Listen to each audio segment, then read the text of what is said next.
নমস্কার বন্ধুরা, কল্পনার সাথে কিছু মজাদার হয়ে যাকে আরও একটা নতুন পর্বে তোমাদের সবাইকেই স্বাগত জানাই। আজকের পর্বে আমি শেয়ার করছি সুজি ধোকলার রেসিপি। এটা বানানো খুবই সহজ আর খেতেও লাগে ভীষণই ভালো। আর এটা বানাতে এমন কিছু তেলেরও প্রয়োজন পড়ে না। এটা ব্রেকফাস্টে বলো বা বাচ্চাদের টিফিনের জন্য বা স্ন্যাক্সেও তোমরা চটপট বানিয়ে নিয়ে সার্ভ করতে পারো। তাহলে চলো আমরা এই ধোকলা রেসিপিটা বানানো শুরু করি। এখানে আমি 1 কাপ সুজি নিয়েছি। এখানে 200 গ্রাম সুজি আছে আর এই সুজিটা আমি মিহি সুজিটা নিয়েছি। যদি মিহি সুজিটা না হয় তাহলে তোমরা একটু গুঁড়ো করে নেবে মিক্সার গ্রাইন্ডারে। আর ওই কাপে মেপে আমি দিয়ে দিচ্ছি 1 কাপ টক দই। তার সাথে দিয়ে দিচ্ছি আধা কাপের থেকে একটু কম জল আর দিয়ে দিলাম নুন। এখন সমস্ত কিছু খুব ভালো করে মিশিয়ে নেব।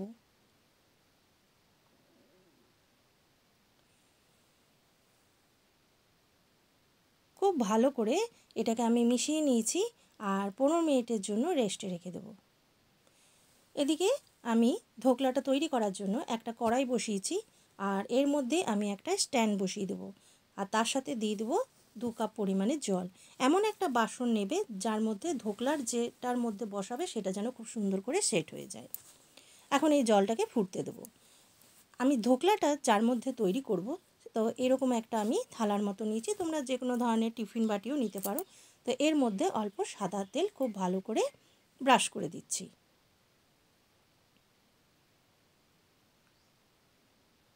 এখানে আমি থালাটা ভালো করে ব্রাশ করে নিয়েছি। এদিকে ব্যাটারটা দেখো খুব সুন্দর আমাদের নরমও হয়ে গেছে আর এটা ভালো মতো রেডি হয়ে গেছে। এটা একটু ভালো করে ফেটিয়ে নেব। এর মধ্যে কিন্তু আর কোনো রকম জল দেব না। ঠিক যেমন আমরা ইডলির ব্যাটারটা রেডি করি এইরকমই ব্যাটার আমাদের রেডি করতে হবে। এখন দেখো এর মধ্যে আমি দিয়ে দিচ্ছি হাফ চামচ চিনি। এটা কিন্তু অপশনাল, চাইলে দিতেও পারো আর যদি অপছন্দ থাকে তো স্কিপ করে দিতে পারো। চিনিটা দিয়েও খুব ভালো করে মিশিয়ে নিচ্ছি।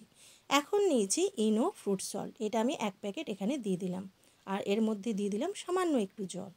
ইনোটা দিয়ে খুব ভালো করে মিশিয়ে নেবে। আর ইনো দেওয়ার পরে এটা কিন্তু বেশিক্ষণ রাখা যাবে না। যখন দেখবে বেশ একটা বাবলস তৈরি হয়ে গেছে তখনই জানবে আমাদের ব্যাটার একদম রেডি।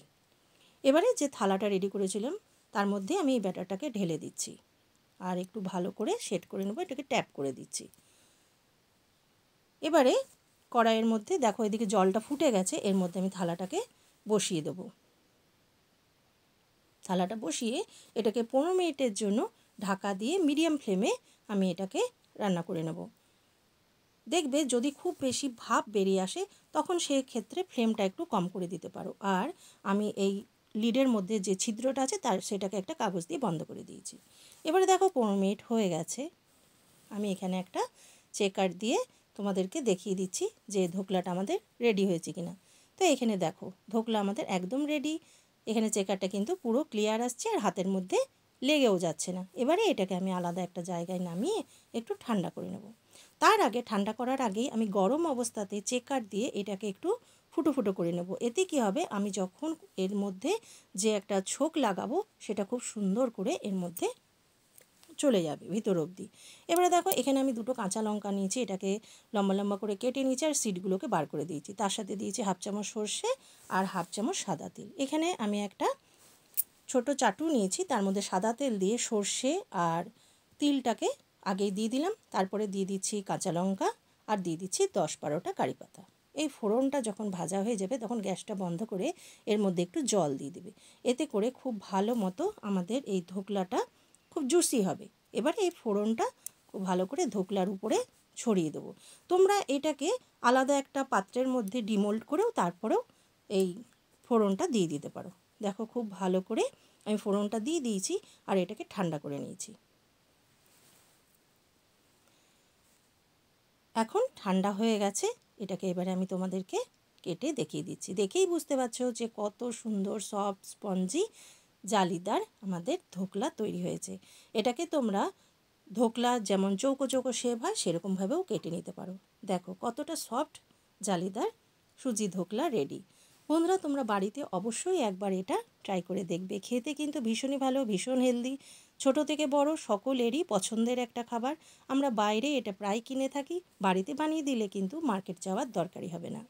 তো বন্ধুরা তোমাদের কেমন লাগলো আমার আজকের এই সুজি ধোকলা রেসিপিটা ভালো লাগলে প্লিজ লাইক করো, শেয়ার করো। আর তোমরা যদি এখনও আমার চ্যানেলটাকে সাবস্ক্রাইব না করে থাকো তো প্লিজ প্লিজ বন্ধুরা আমার চ্যানেলটাকে সাবস্ক্রাইব করো। আজকের মতো আসছি, নেক্সট ভিডিওতে আবারও দেখা হবে। Bye bye.